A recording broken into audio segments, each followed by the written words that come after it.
Se calhar podemos ir começando e vamos conversando um bocadinho e depois vamos avançando à medida que isto for progredindo. E se calhar vamos começar por alinhar um bocadinho expectativas, ou seja, o que é que vos trouxe aqui?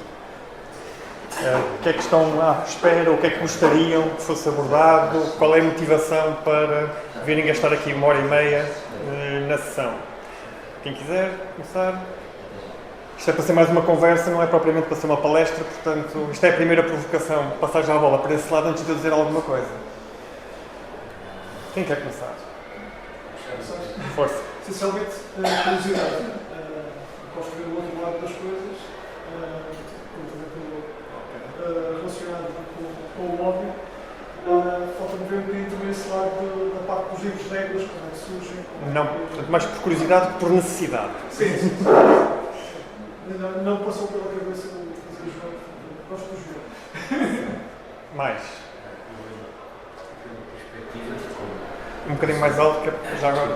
Eu vejo principalmente pela perspectiva de como se cria, neste caso as regras que estão no jogo, principalmente de alguém que fez muitas regras de jogos.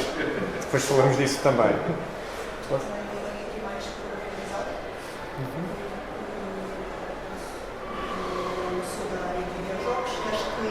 Ok. Interessante, até porque neste momento já não há só a área dos jogos de tabuleiro dos videojogos, não é? Há videojogos com apps, há videojogos que foram convertidos para jogos de tabuleiro e vice-versa, portanto, mais dinâmico. Mais alguém? Não é obrigatório toda a gente falar, mas se mais alguém quiser. Ok. Sim, por acaso é para melhorar as regras que nós escrevemos nesse. Como autor, portanto, de jogos, para ter um bocadinho mais de informação ou de perspectivas deste lado. Segunda pergunta. Em que altura daquelas é que vocês se identificam como passando a fazer parte, digamos, dos jogadores desta comunidade que jogam mais regularmente? De 2010 para cá, alguém? Aqui somos pessoas de muitas idades, portanto, quer dizer, eu sou decididamente de outra idade. 2010... De 2000 a 2010, mais ou menos. 1990, se calhar já nem por aí. Sim? Pronto. Então, por exclusão de parte, só eu é que vou para a fase mais baixa, mas lá chegarei. E uma terceira pergunta. Qual foi o jogo, se é que vocês identificam algum? Isso é uma pergunta que, por exemplo, eu tenho dificuldade em responder. Quando me perguntam qual foi o jogo que te fez ficar agarrado aos jogos ou trazer para o hobby? Algum? Ou foram várias experiências? Vários. Provavelmente foi O Agrícola. O meu foi o Dixit. Dixit. Foi a partir daí que sabia o resto. Isso. E a primeira atração foram as imagens? Antes do jogo? Foram as foi imagens que puxaram para o jogo ou o jogo surgiu? Foi o jogo de tabuleiro que não tinham mudado e... Sim. Acho que foi o Power Grid. O Power Grid. Para mim foi o Catan. O Catan. Já nem jogo. Exato. Muita gente começa por um jogo, depois pode até já nunca mais o jogar, mas isso não há, digamos, problema nenhum em se jogar mais ou menos vezes. É como os livros que temos em casa, se calhar as pessoas não leem o mesmo livro 5 vezes, alguns se calhar sim, alguns livros em especial, e com os jogos é a mesma coisa. Portanto, aquela discussão às vezes, quantas vezes jogou, os jogos não jogados. Eu tenho muitos jogos que ainda não joguei, mas que muitas vezes até vão lá buscar alguma coisa, consultar, portanto, isso faz parte do uso que cada um dá aos jogos. E uma última pergunta que não tem imagem. Quem é que já escreveu regras, ou reescreveu regras, ou ficou tentado a reescrever regras pelas regras que não funcionavam? Percebo que o André, sim. Já devia ter. Sim.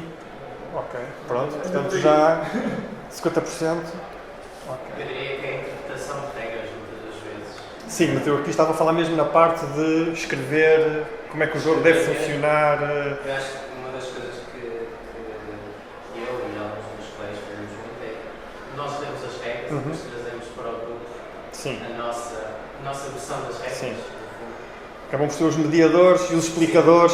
Sim. E às vezes aperfeiçoam ou mudam algumas coisas ao vosso gosto. Okay. Como já viram, eu já estava a apontar para a coluna de baixo porque eu venho de uma era um bocadinho diferente, que é mais ou menos aquela, a que eu costumo chamar era 2AC, antes de cá tem antes do computador. Isto porque eu nasci na década de 60 e, portanto, os anos 70 eu tive entre 6 e 16 anos, que é uma altura em que muitas vezes se descobre este tipo de coisas, e foi quando eu descobri jogos, porque sempre se jogaram jogos em casa. Nos anos 70 não eram só a preto e branco, mas havia muito preto e branco também. Por exemplo, a autoestrada entre Porto e Lisboa não ligava a Porto e Lisboa. O homem tinha ido há pouco tempo, tínhamos 2 canais na televisão, que não eram 24 horas por dia. Foi o 25 de Abril, em Berlim havia um muro, e havia ali um anúncio curioso de um jornal da Guerra das Estrelas, espetacular, em Portugal, porque a Guerra das Estrelas é dos anos 70. Isto, sendo algumas imagens que eu fui buscar à época, também tem a ver com o que é que se jogava, o que é que se podia jogar em Portugal naquela altura. Tipicamente eram jogos da principal empresa portuguesa que havia, que era a Majar. Com um bocado de sorte, algum amigo atravessava a fronteira para a Espanha, ainda não estávamos na União Europeia, havia fronteiras mesmo, não é? E trazia um jogo, porque a Espanha já tinha um mercado, designadamente em termos, por exemplo, de jogos de guerra, todos traduzidos para espanhol, já era um mercado forte na altura. E, portanto, nos anos 70, estão aqui alguns exemplos. O de cima até um jogo que foi feito caseiramente, é uma réplica do jogo de Ur, que é um jogo antigo, clássico, e que era o que se fazia. Pegava-se ali uns cartões, umas tesouras, fazia-se uns jogos à medida.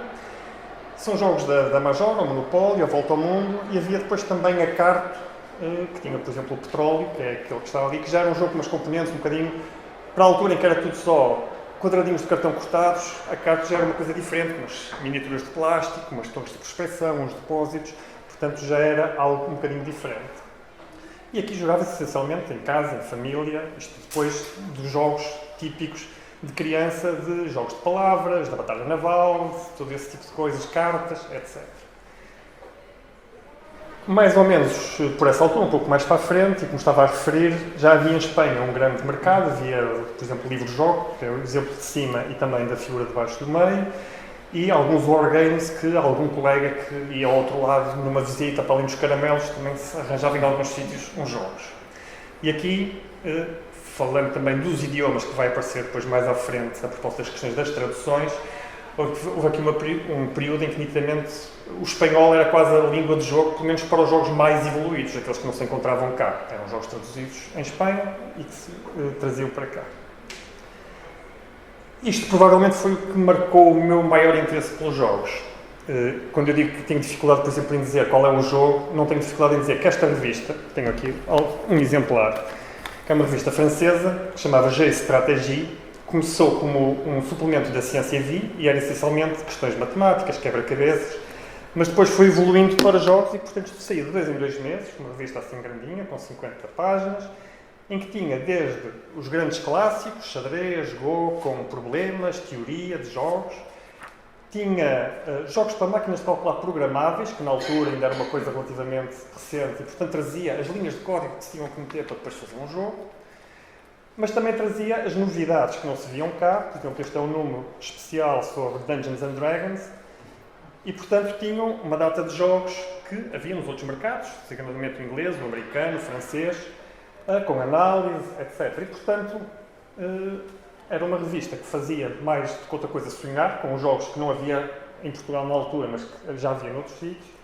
e que trazia ainda, e é aquela imagem da direita, no centro de cada revista traziam umas folhas de destacar, e portanto trazia um jogo original em cada revista, com umas regras simples que vinham na revista, pecinhas para cortar, e, portanto, devorava-se uma revista à espera dos 2 meses para vir a revista seguinte. E isto acho que marcou, para mim, foi o que marcou mais a questão dos jogos e da diversidade de jogos que havia, porque aqui via-se desde role-playing games, wargames, jogos de sociedade, etc. E para além dos clássicos, xadrez, damas, dominó, gamão, bridge, portanto, era muito abrangente. E costumo também dizer que houve aqui uma fase em que a minha língua de jogo passou um bocado do espanhol para o francês. Andando um pouco mais para a frente, nos anos 90, eu na altura estava a trabalhar em investigação, isso por vezes proporcionava umas idas ao estrangeiro em alguns projetos, idas à Inglaterra e, portanto, ia sempre à procura de uma loja de jogos Isto são alguns jogos que trouxe na altura de Inglaterra, o Civilization, Speed Circuit, que era uma corrida de carros da Avalon Hill, ou este Ace of Aces, que era um jogo muito original, que era apenas com 2 livros, era uma batalha aérea em que cada jogador tinha um livro em que via a sua perspectiva do cockpit e depois havia um código de referências consoante as manobras que se faziam que iam levar à manobra seguinte. Portanto, era um jogo muito portátil e muito original. Paralelamente, e como já fui referindo várias vezes, sempre tive uma certa apetência pelos jogos ditos clássicos, abstratos, a preto e branco, como eu costumo dizer, 2 lados, um contra o outro, mas isso, pronto, são outras histórias. Joguei xadrez em competição durante umas décadas, mas isso daria para outras conversas que não livros de regras, porque as regras do xadrez são relativamente simples. O jogo é muito complicado, em termos estratégicos. Há imensos livros só sobre teoria das várias partes do jogo, mas o conjunto de regras resume-se a 3 ou 4 páginas, relativamente simples. Isso é uma questão também interessante. E aqui há um salto grande de 2000 para 2018. Apesar de eu sempre ter jogado, eu costumo dizer que perdi o boom da indústria dos jogos. Ou seja, o Board Game Geek, as convenções, mesmo cá em Portugal, estava numa altura profissionalmente muito mais intensa e, portanto, ia jogando, ia comprando jogos, mas não tinha a mínima noção do que era hoje, ou há 5 anos, a indústria dos jogos.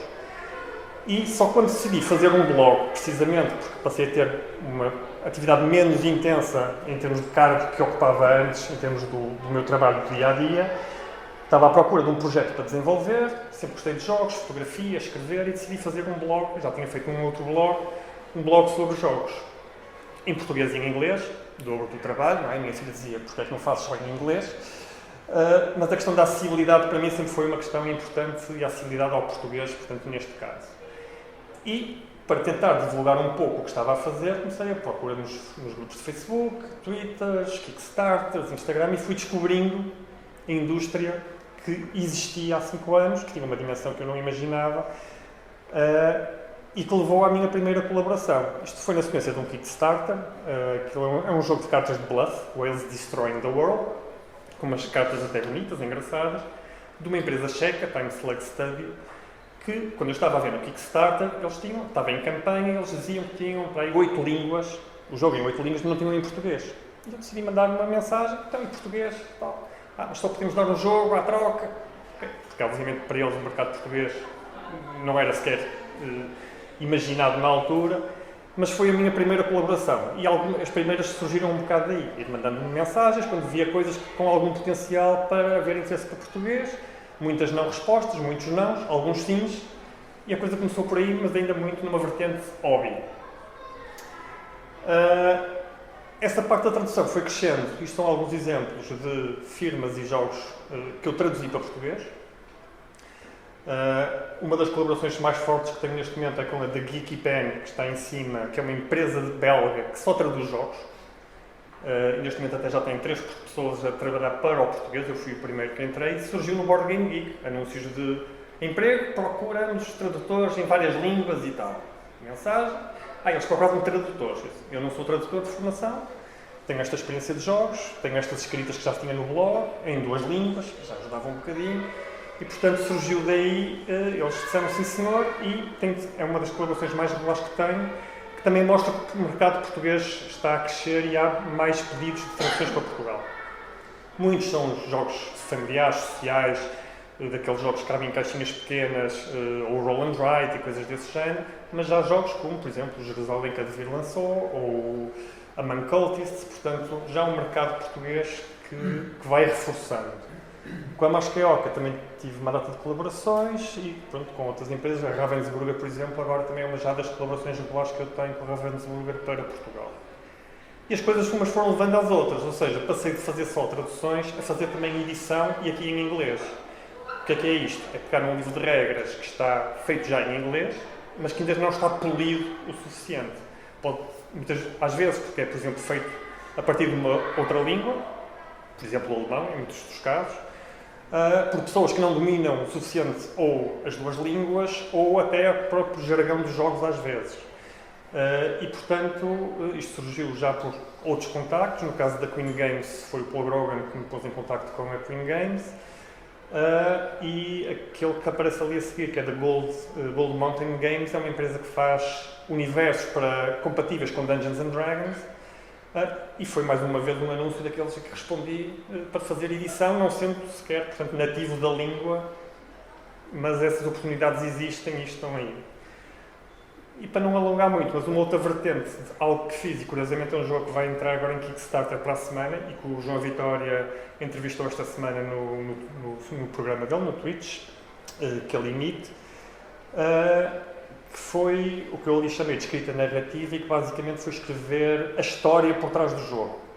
Ou seja, o jogo é um duelo de mágicos que o autor, que é um italiano, o Tomasello, tinha concebido, tinha um esboço de história que no fundo justificava algumas opções de design, de cenários, e que o meu primeiro contacto com ele até foi no sentido das regras do jogo, mas ele já tinha alguém para essa parte, mas ele viu algumas coisas que escreveu e perguntou se eu não queria fazer esse desenvolvimento e, portanto, basicamente o que fiz foi texto de história por trás de cada cenário que o jogo tem. Okay? E, mais uma vez, as coisas foram levando umas às outras e, neste momento, essencialmente este ano, estou a fazer de raiz em inglês, portanto, para as empresas que vão publicar os jogos, estes 3 livros de jogos. No primeiro caso foi a Kickstarter, é um jogo do Filipe Freitas, portanto, um português, mas que não foi financiado. O segundo é uma adaptação de um jogo vídeo para jogo tabuleiro, um first-person shooter para jogo tabuleiro. E o terceiro é um wargame típico, médio pesado, e aí estou, portanto, a trabalhar com as empresas a escrever o livro de regras de raiz, portanto, a partir dos esboços do autor ou da equipa de desenvolvimento, e julgo que é um bocado por este meu percurso que o Ricardo, a quem agradeço, e a Viana como me desafiaram para vir aqui partilhar um bocadinho do que eu tenho feito, digamos, são como vêm coisas dos últimos 4, 5 anos, não tenho uma história de fazer livros de regras profissionalmente, digamos, para além destes últimos anos em que tenho estado e que é uma atividade que, pronto, tem estado a crescer satisfatoriamente bem, e é isso que vou aqui partilhar com vocês um pouco do que tenho feito, algumas pistas, vamos ver algumas questões práticas mesmo, com exemplos, e vamos então começar pelos livros de regras que muitas vezes aparecem nos YouTubes, os 10 melhores, os 10 piores, os que gostam, os que não gostam, e aqui também podemos ter o bom, o mau e o vilão, não é? Outra maneira de caricaturar isto é ir buscar aqui uma escala de cisnes e dizer que, pronto, há aqueles problemas no livro de regras que incomodam, mas não impedem de jogar, não é? Depois a seguir, se calhar já não consegui resolver tudo, mas andei à procura nos fóruns do BGG e até encontrei as explicações, mas portanto havia ali um problema qualquer que, pelo menos para mim, não era perceptível. Em desespero, alguém que está mais habituado a estas coisas ali, não é? Alguém que costuma explicar regras e tal, que é o explicador do grupo, que decifre o que é que o autor queria dizer. Ou, em último caso, este jogo não é para jogar e pronto. Há casos que são citados de jogos assim, não é? Eu comprei um recentemente para ler o livro de regras para perceber como é que aparecia tão mal, que é o First Martians, que toda a gente diz que é dos piores livros de regras e, portanto, eu ainda não vi, mas tive curiosidade de perceber o que é que está por trás disto.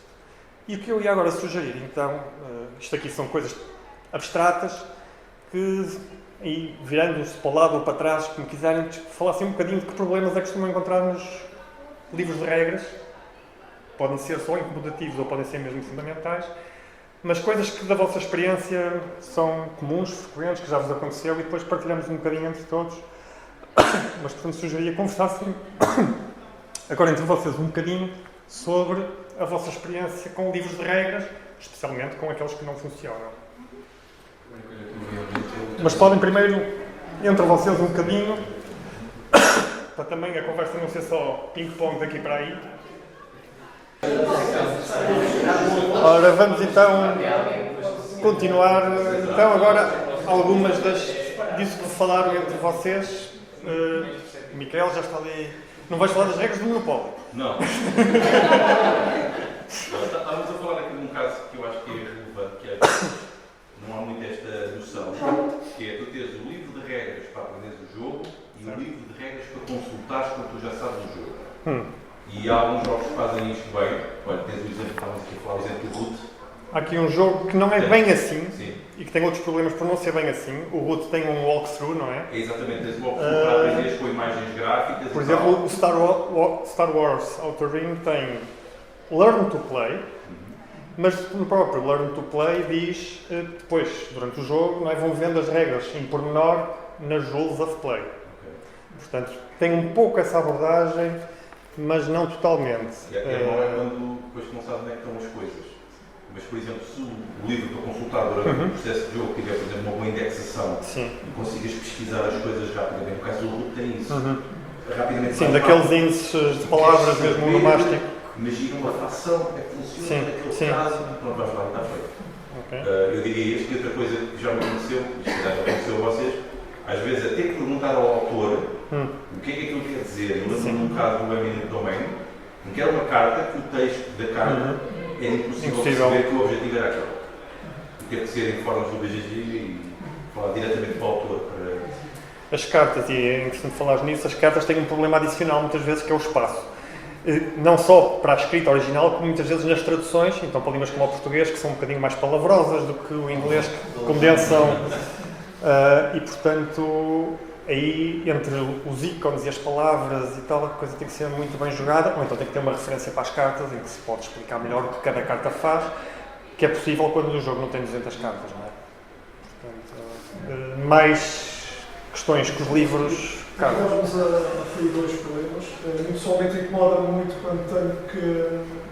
Quando na sequência, a leitura obriga-te a andar para trás e para a frente para conseguires seguir todo. Portanto, não é lógico que a estruturação.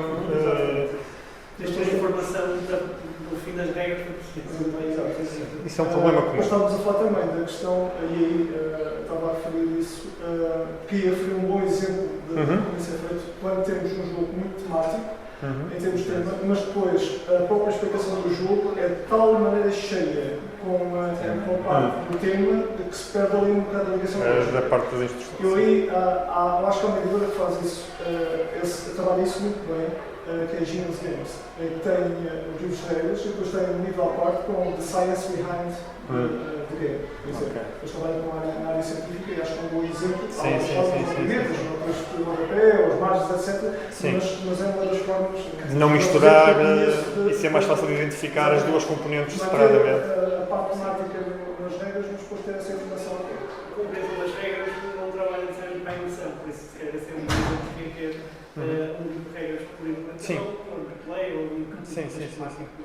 Sim, se formos, por exemplo, com um jogo narrativo, um role-playing game, aí os livros são radicalmente diferentes, porque a história é que interessa, mas apesar de ter depois regras muito pormenorizadas, do combate, do movimento, etc., tens as duas coisas, Até são livros diferentes. mas muitas vezes são livros diferentes, porque depois tens a parte toda de história.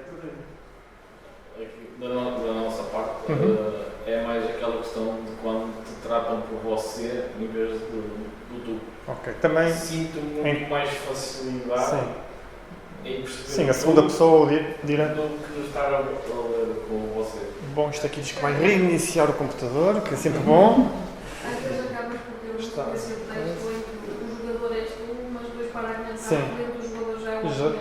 Sim. Sim, que são as duas questões. É a maneira como se dirige e depois a questão da consistência ao longo do livro. Diz que está a concluir, mas não é grave. E mesmo, aquela que não às vezes acontece de não ser consistente mesmo nos termos que dão aos componentes ou criar um tile e a seguir já é um token. Isso já confunde, não sei. A simplicidade da linguagem acho que é um dos fatores mais não é problema. Em vez de criarem simplicidade na linguagem, porque para o público-alvo, a linguagem muitas vezes é deles, é a forma como a pessoa que fez o jogo e sente o jogo, e não o público-alvo, quem é que vai ser dirigido o jogo. E a pessoa que vai jogar o jogo, comprar o jogo, quer jogá-lo. Não quer levar 3 dias e tentar perceber as regras, porque o grupo com quem vai jogar já se foi embora. Portanto, se calhar já não volta. Pronto. Ambiguidades também são um problema. Sim. Às vezes uma coisa pode querer dizer duas coisas e como é que vamos interpretar isso? Aí eu vejo a tradução às vezes já estou sempre falta de escrever. Às vezes escrever no original. No original. Mas se calhar vê-los a jogar ali, conseguimos entender, no capa, foi vídeos, para dar a perceber. Sim. Mas isso é interessante porque a parte que faltava aparecer ali na imagem, que eventualmente há de aparecer, tinha a ver um pouco com isso, que é, ou seja, aquele primeiro nível da escala, ali já está pronto, mas aqui ainda não. Aquele primeiro nível da escala em que eu punho em chato, mas estamos a falar tipicamente de gralhas, coisas desse texto. A mim, por exemplo, incomodam-me, porque saltam-me à vista. Podem ser as questões de formatação, as questões das palavras. Pode ser alguma escolha de palavras, mas que a pessoa depois percebe. Pronto, a escolha não é bem isto, mas percebe o que é que quer dizer. Portanto, são coisas que incomodam, mas não obstaculizam muito. Depois, a maior parte das outras coisas depende. Ou seja, depende da intensidade com que aquilo acontece. Ou seja, as questões da estrutura são graves porque levam logo uma dificuldade inicial. E depois as outras depende do grau em que ocorrem. Pode ser apenas uma determinada regra e consegue-se noutro sítio uma explicação. Ou pode ser uma coisa sistemática e aí é um problema sério para o jogo, para o livro de regras, para a editora, para o autor, para toda a cadeia, porque o livro de regras é muitas vezes, apesar de hoje concorrer com os vídeos de regras, a primeira experiência e a maneira pela qual se aprende. Portanto, se há aí uma barreira, o jogo pode ser muito bom e pode não vir a ser jogado. O contrário, já não é bem verdade. Se o jogo é muito mau, não é um livro de regras que o vai fazer bom. mas pode acontecer...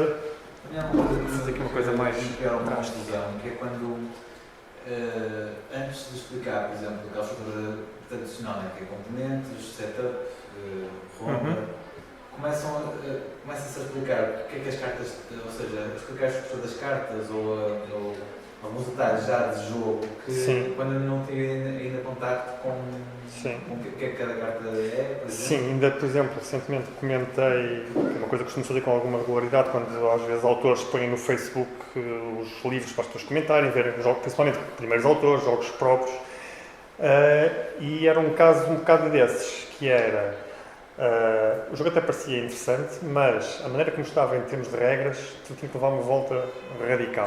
E eu acho que eles perceberam da maneira que eu expliquei, porque fazia isso, ou seja, começava a apresentar os componentes, mas misturava a apresentação dos componentes com a função dos componentes, com algumas regras, não todas, mas com algumas que o jogo iria usar, e portanto a pessoa ainda ia na segunda página e estava a ver que esta carta pode ser usada destas maneiras, mas eu não sei para quê, não é? Portanto, eu não sei qual é o objetivo do jogo. E portanto aí está completamente invertido a maneira de explicar e que é logo um problema, porque depois ou à frente repetem, ou se já não repetem, voltamos à questão da estrutura, porque para se encontrar o fio, a meada, é muito difícil. E não é tão invulgar quanto parece, mesmo às vezes em jogos de autores ou de empresas conceituadas, encontrar uma estrutura. Há pessoas que aprendem de maneira diferente, isso também tem que se ter em conta. Mas, quando a estrutura é de tal modo enredada ou invertida que leva a um problema, pronto, aí há uma... Não, isso é curioso. Eu estava a fazer isso também no livro de regras do Dungeon Lords, que aquilo supostamente é para ser divertido e todas as explicações têm uma punchline divertida e ao fim de segunda folha já não tem graça de Exato. Porque já não sei bem o que é que eu estou a ler e tenho que voltar atrás e outra vez a piada e a piada já cansou e é um bocado isso, essa este computador parece que se calhar não vai querer arrancar, portanto vou ter que improvisar um bocado, mas não é grave, quer dizer, vi menos imagens, mas ele continua aqui a andar à roda, apesar de eu já ter forçado aqui o shutdown. A mim pode ter um duplo, não é interpretação, mas que às vezes até induz um erro, que é quando as coisas estão repetidas, que não é mau. Mas quando já vi livros de regras que repetem tantas vezes que eu da altura acho que ok, estou-me a voltar a começar a fazer isto, porque aqui é um caso diferente e é a mesma coisa. E meio que é tipo, sim, já tinha percebido isto. Às vezes a repetição em demasia, confesso também. Sim, é? Meio que atrapalha. Há ali um meio termo que tem que ser bem gerido. Ok, desculpa, reiniciar automaticamente. Sim, isso às vezes faz como reforço de algumas regras, mas, por exemplo, isso também acontece e há alguns livros, designadamente de língua inglesa, se calhar levado um bocado a um extremo mais do que nós em Portugal usamos, que é quando se diz, na primeira vez, né, quando marcas pontos, avanças no trilho dos pontos, o teu marcador de pontos X.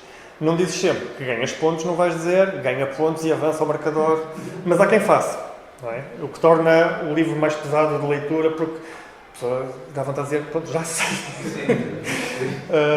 Mas sim, há livros em que cada vez que há uma ação voltam a repetir praticamente tudo o que tens que fazer, sendo isso, em alguns casos até, por exemplo, essas quase que não é preciso dizer algumas delas, Sim.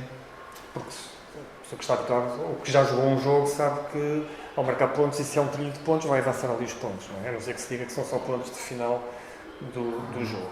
E isto tem a ver com uma imagem bonita que eu tinha ali escolhida,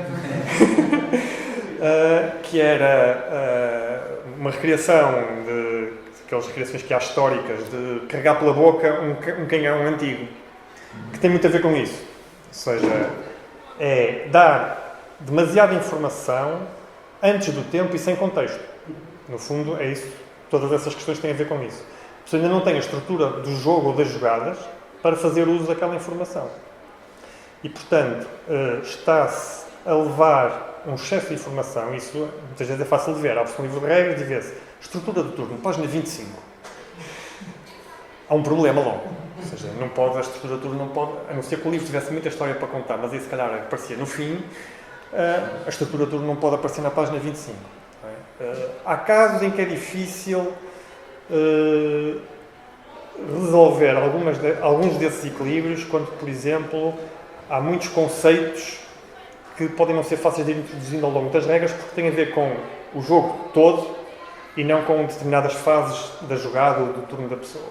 E aí há tendência a colocar isso antes. Vou explicar como é que funciona o mapa, quais são as maneiras de progredir, o que é uma linha de tiro, o que é uma acumulação de não sei o quê. E, portanto, esse quase glossário, às vezes assim, não é?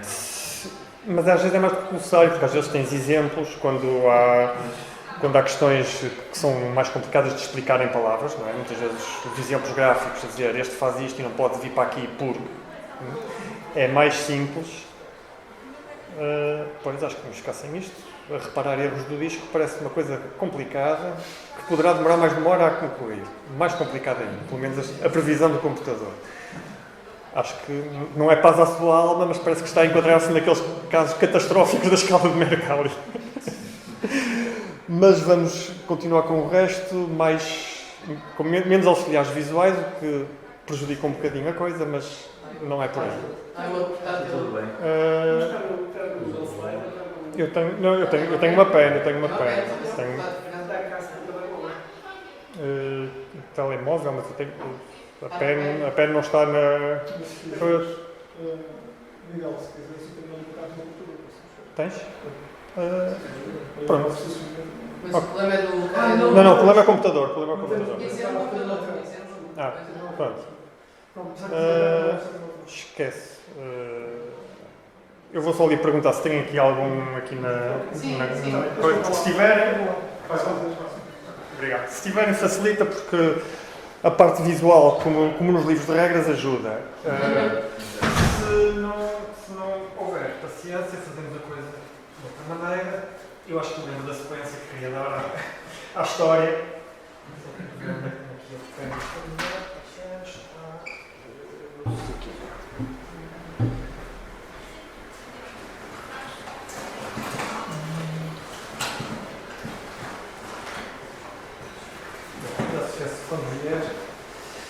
E, portanto, a questão da estrutura, que era onde nós estávamos. Já passamos no canhão, página 25, o livro de regras.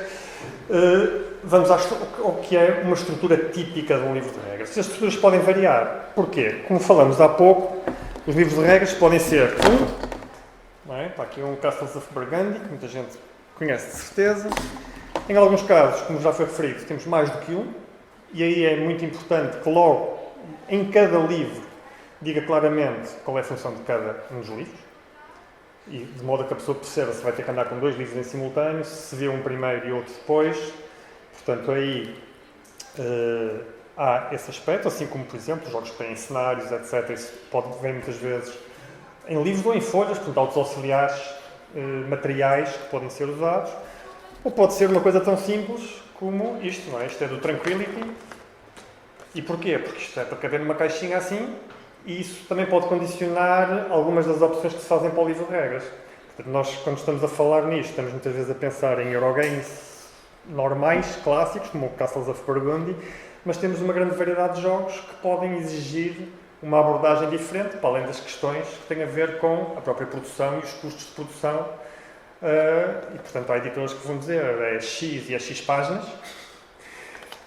Outras que vão dizer assim, fazemos 2 livros, mais um folheto, mais uma tabela de não sei o quê, mais uma folha de personagem. Portanto, tudo isso depende do jogo e, portanto, uma das mensagens é, obviamente, que o livro de regras tem que estar adaptado ao jogo e ao público a que o jogo se destina. Portanto, não há uma receita universal aqui, mas podemos, no fundo, passar isto que já abordamos e, basicamente, temos aqueles pequenos problemas ou problemas muito maiores. A perspectiva, evitamos a perspectiva nossa ou do autor, é o que aquele bonequinho pretende. Nós não estamos a ver ao espelho, estamos a escrever para outros. E não sabemos muito bem quem são os outros, são assim um bocado invisíveis. Isto é uma nuvem de palavras que foi um inquérito que eu fiz na altura para o meu blog, em grupos de Facebook e Twitter, e pedia só às pessoas uma palavra para descreverem a sensação que tinham em relação aos jogos, ao jogar, à atividade de jogar.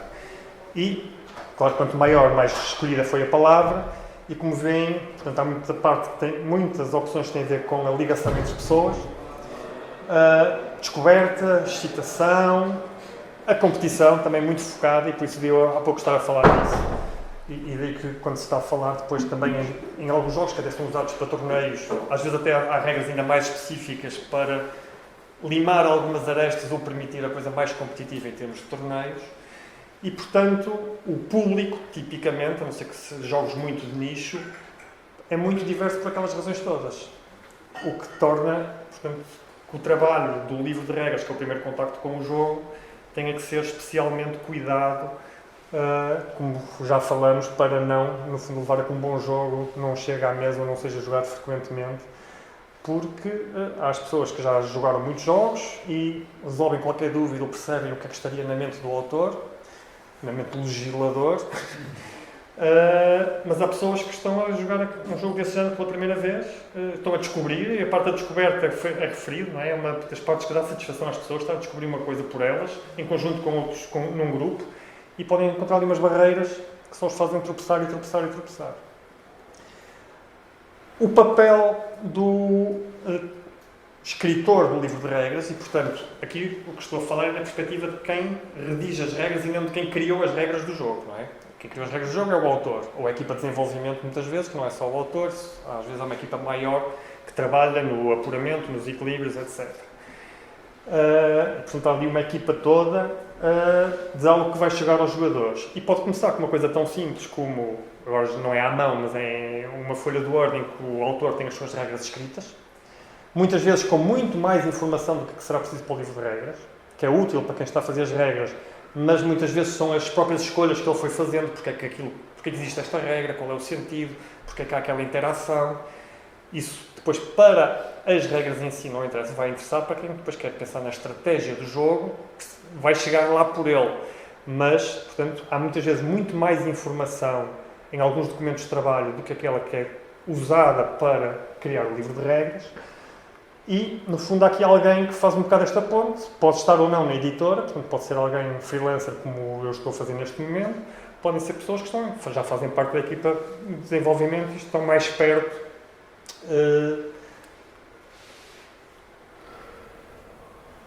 Não foi o Marco. Agora foi a... Está a correr bem, só posso dizer que está a correr bem. Isto se calhar aqueceu demais, já está a é possível. Não sei quanto tempo, e às vezes eles decidem dormir.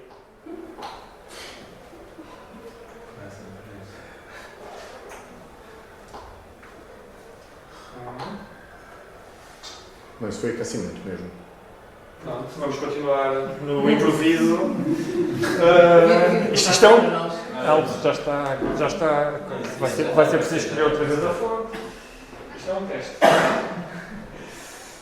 Também acontece a escrever livros de regras, não é? Porque a pessoa já escreveu o livro quase todo e depois vamos mudar esta regra. Porque no Kickstarter e na campanha alguém sugeriu isto e nós experimentamos e funciona melhor assim e, portanto, isto vai alterar os componentes e vamos mudar não sei o quê e os ícones já não são estes, a iconografia das cartas agora já não é assim e, portanto, ou vamos fazer mais um módulo e mais um cenário e depois para isto bater certo, ora... Isto há bocado também era as pilhas disto, não é? Porque isto hoje é tudo, basicamente.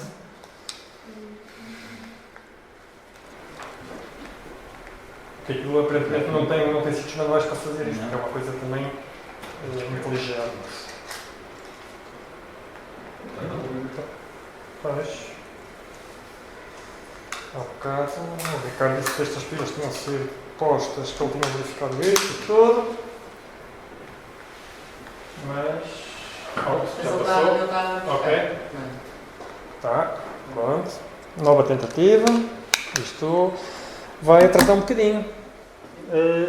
Ok, isto também já íamos aqui, mas já agora... Estávamos aqui, exatamente. Pronto, mas estava aqui no último deste. Que é um pouco... Quais é que são os atributos de alguém que vai escrever regras? Porque é que não são as outras pessoas? Porque é que não é o autor? Às vezes é preciso um distanciamento. Essa é a primeira questão. Se calhar o André, como autor, também sente, eventualmente, que a pessoa, ao estar focado no desenvolvimento do jogo, primeiro, a prioridade não é pensar nas palavras das regras, é que o jogo funcione, seja interessante, seja agradável, tenha equilíbrio, etc. Depois há a questão da própria escrita, que isto é uma escrita técnica. Ou seja, é escrever instruções, como há bocado estávamos a exemplificar, é uma escrita técnica. Tem princípios, meios, fins, há uma data de perguntas que se tem que fazer para colocar as coisas precisamente e tirar as ambiguidades de que se estavam a falar.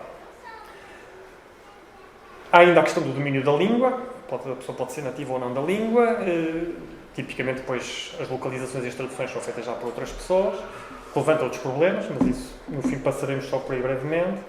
E a questão também do domínio do jogo, porque às vezes também há alguma tendência a buscar pessoas da escrita técnica, mas que não são, por exemplo, jogadores, e que, portanto, lhes falta algum conhecimento do contexto em que alguns termos são usados, como acontece da área para a área. Há coisas da linguagem do direito que na linguagem comum significam outra coisa, na saúde não é a mesma coisa, portanto, isto faz com que às vezes seja necessário haver um intermediário que faça esta ponte, e isso deveria estar previsto na programação do projeto, e não ser às vezes uma coisa de último recurso, quando já se lançou o projeto e alguém diz, mas estas regras não se percebem nada, isto já está no Kickstarter e tal, mas isto tem que ser tudo escrito, porque como produto não funciona, porque isto, não podemos esquecer, estamos a falar de um produto. Não é? Um produto com alguém que está a colocar dinheiro, ou a angariar dinheiro, alguém que já deu dinheiro, e que vai competir com milhares de jogos lançados todos os anos. Coisa que há umas décadas não era assim, hoje é, não é? Portanto, toda a visibilidade boa é boa, a visibilidade má é má. Já mostrei aqui alguns exemplos de livros de regras, ali temos também de um role-playing game, aqui este é do This War of Mine, que tem também mais do que um livro, portanto, mas de uma solução, um pouco como há bocado se falava lá atrás, de um livro que diz, até tem uma frase muito engraçada logo no início, que é: não precisam de mais nada para começar a jogar, e aquilo são 4 ou 5 páginas, porque depois o resto é alimentado pelo livro de história e das opções que a pessoa vai fazendo durante o jogo. Mas pronto, aí é um tipo específico de jogo. Já falamos disto, a questão de, havendo mais do que um livro, como no caso do Star Wars, ser claro, e neste caso, portanto, diz, ali é para se aprender, recomenda-se, porque obviamente são sempre recomendações, mas depois há o outro livro que tem as exceções e as regras detalhadas, etc. Portanto, a pessoa pode começar pelo livro base, mas vai ver uma data de coisas que, se não ler o outro, não vai fazer ou não vai perceber totalmente. Portanto, aqui há um equilíbrio. Escrita narrativa e escrita técnica, já falamos um bocadinho disto, aquilo é do Anachronic, tem, portanto, sempre, apesar de ser um jogo duro em termos de mecânicas e de procedimentos, etc., tem sempre uma parte de história, que, aliás, alimentada no próprio site da Mind Clash Games, tem ainda mais coisas sobre o universo em que o jogo se passa, portanto, Há aí uma outra vertente de escrita que vem no livro de regras. Não sei se no caso deles é feito pela mesma pessoa que faz as regras, e pode ou não ser, portanto, também da aptidão que uma pessoa possa ter para uma escrita mais de história, que é muito diferente de uma escrita técnica. Estávamos a falar da questão da estrutura típica a propósito dos problemas de estrutura, e, como eu referi, os livros de regras, que podem ser só assim, as estruturas são muito diferentes. É muito comum encontrarmos, e é normal, esta sequência no início, portanto, antes, digamos, da parte core do livro, o índice, os componentes, um objetivo ainda descrito numa fase mais temática, o que é que os jogadores estão a tentar fazer, e o setup, portanto, a preparação, como é que se desenrola. No final, também é comum termos anexos, variantes, listas de cartas, listas de poderes, todas as outras informações, listas de símbolos, muitas vezes na última página uma referência rápida para os jogadores poderem usar sem terem um outro auxiliar. E no meio temos tipicamente as fundações do jogo e que é como é que o jogo se desenrola. Claro que nem todos os jogos têm este tipo de estrutura. Se há rondas, se há turnos dentro da ronda, há coisas que podem ser em simultâneo, portanto a estrutura não é necessariamente linear como está ali. Como é que se desencadeia ao final de partida, quem ganha, como é que se... muitas vezes aqui ainda de uma forma muito mais ligeira, pode ser só quem tem mais pontos, depois de feita a pontuação de final de partida, e depois há uma secção específica no final da partida em que detalha o que vale cada um dos elementos que os jogadores foram adquirindo. Depois cada uma das ações possíveis é detalhada, movimento, recursos, compra, venda, etc. E então em detalhe o que é que acontece no final da partida. Esta era a tal imagem que eu estava a referir, do carregar pela boca, portanto, como foi referido, é um problema típico de estrutura, haver demasiada informação, demasiado cedo e sem contexto. Muitos livros de regras não têm esses problemas, mas continua a haver muitos em que essa estruturação ainda não está suficientemente clara. Vamos passar estas relativamente depressa, estas primeiras e últimas partes, e centrar um bocadinho mais na parte central. Índice, sim ou não? Índice. Gostam de índices? Não gostam de índices? Depende. Sim, depende. Não? Depende. Eu também sou dos que vou para o depende. Por exemplo, um livro como este, que é o Castles of Burgundy, que tem 12 páginas, incluindo capa e contracapa, em que 2 são só explicar as peças, portanto o resto a pessoa faz assim e sabe em que secção é que está. Portanto, não é, digamos, não tem uma função muito útil para quem está a jogar. Ninguém vai à primeira página ver onde é que está, colocar não sei o quê. A pessoa folheia e está. Nestes assim ainda menos, não é? Ou seja, nos que vêm em pacotes de cartas ou coisas do género, tipicamente não tem um índice porque isto abre-se, desdobra-se e está feito. Noutros, por exemplo, aquele é do The Crew, a tripulação, tem um índice. Aí também já é um pouco diferente porque também tens cenários e, portanto, interessa distinguir onde é que está o início do jogo, onde é que estão as regras, digamos, base do jogo, onde é que estão os cenários. Mas aí acho que a resposta é mesmo depende, ou seja, o índice não é preciso. Muito menos, o que não é preciso mesmo é um índice muito detalhado, em que tens 3 níveis de hierarquia no capítulo 1, o 1.1, o 1.1, 2, 3. Exceção um bocado a isto são muitas vezes os wargames, que têm uma abordagem muito diferente, que vem desde há muito tempo, embora, por exemplo, nos coin, nos jogos wargames mais modernos, muitas vezes já a lógica não é a mesma dos jogos antigos da Avalon Hill, em que era tudo 4 ou 5 níveis de parágrafos, exceções, como vão ver há bocado, dizendo exceção no ponto 13.4, 15.6, 17.8. Pronto, isso sim já não se usa e, portanto, o índice deve apenas focar no essencial. Pode, por exemplo, se há uma data de anexos, ser útil distinguir onde é que é a sequência do turno, onde é que estão as ações do jogador, eventualmente aí distinguindo as principais ações, se cada uma tiver muitas páginas. Agora, são ações que têm 1 ou 2 páginas, a pessoa folheia e está lá. Portanto, é uma coisa, digamos, de pormenor, não é o base do livro de regras, mas muitas vezes poupa espaço numa primeira página ou numa segunda página para usar para outras coisas. Componentes. Julgo que aqui, na maior parte dos casos, o problema não é problema, ou seja, os componentes tipicamente aparecem uma lista com imagens. Há uma primeira função que é verificar. Sim, força. O problema é quando, principalmente em jogos com muitas componentes, certo. quando a descrição não acompanha com a imagem. A descrição. Okay. Quando estás a dizer a descrição... Por exemplo, o nome identifica os componentes, X tokens deste tipo, X tokens mas não designa como é que depois ele é usado nas regras? Não tens a expressão visual disso. Sim. Tens uma série de tokens, eles são diferentes, por exemplo. Sim. Quais são quais? Sim, isso pode acontecer. Um dos aspectos importantes, obviamente, é verificar se o jogo está completo, não é? Portanto, então, em jogos com muitas peças, eu costumo fazer isso. Abro o livro de regras, vejo se tem as pecinhas todas, etc. A questão dos componentes e da terminologia, e pronto, é exatamente o que eu ali tinha assinalado, é um primeiro contacto com a terminologia que é usada no jogo. E, portanto, deve usar como é que aquilo é chamado. Aquilo não é um cubo, se é um recurso, se é madeira, não é só um cubo. Não é um cubo castanho, não é? Muitas vezes aparece cubos e entre parênteses depois tem X de madeira, castanho, ou X... Pode aparecer... Há várias maneiras de fazer isso. Claro que tudo isto, quanto mais componentes, mais complicado é fazer um layout compacto, também em termos de organização, também não se quer ter 4 ou 6 páginas de componentes, não é? Portanto... Uma dúvida com relação à tecnologia. Sim. Porque, por exemplo, às vezes, eu acho muito importante o jogo ter contextualização da história. Jantar. Almoçar. Força, estou a ouvir. Só estou aqui a pôr a palavra paz. Sim, existe a contextualização da história, até os jogadores se envolverem com o storytelling do jogo. Só que até que ponto é funcional a criação de muitos termos para a fantasia do jogo e para deixar o manual mais confuso. Sei lá, tipo, um bloco preto, chama ele de bloco da magia, não sei o quê, cria o nome da fantasia.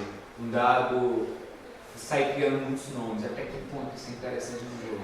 Pois depende, e daí os dependes, não é? Ou seja, depende muito da quantidade de coisas que estamos a falar, porque aí, em alguns casos, pode ser preferível introduzir isso ou nas partes específicas da regra. Ou seja, a primeira vez que isso surge na regra, não é? Está-se a identificar o componente como aparecia ali e diz-se isto é isto e a partir daqui, porque ou se quer que as pessoas usem esses termos ou não, porque se era só para fazer a história, mas depois para os jogadores é tudo cubo preto, não é? Portanto, também houve um investimento e um trabalho em criar ali todo um cenário que alguns jogadores não vão usar, mas isso há sempre jogadores que apreciam mais essa componente e querem ter ali alguma ligação a algo mais histórico, mesmo que o jogo seja muito abstrato.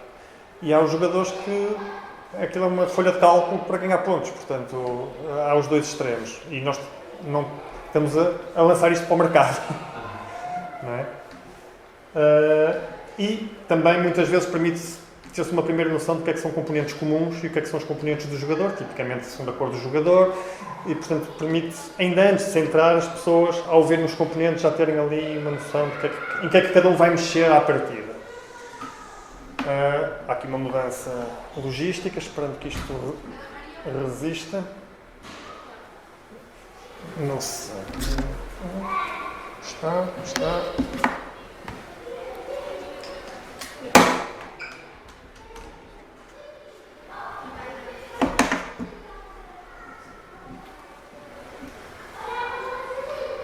Certo. Ok. Está tudo. Obrigado.